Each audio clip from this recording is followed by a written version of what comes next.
salamat sa kanyang nagalit. Madam. Birthday sa ngaon na bayon na nag-iisang unicorn mama. Gusto ko lang na rin mag-greet kanimo tong happy birthday. Wish ko kanimo is good health lang always.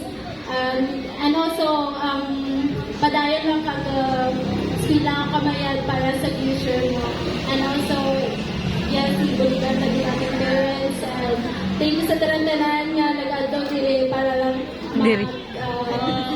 sakto sa pagka-libong sa akin na nilayon pag mga ganap na binataan-tana.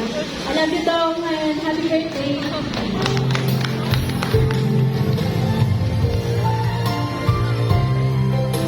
Christy Grace Caridad.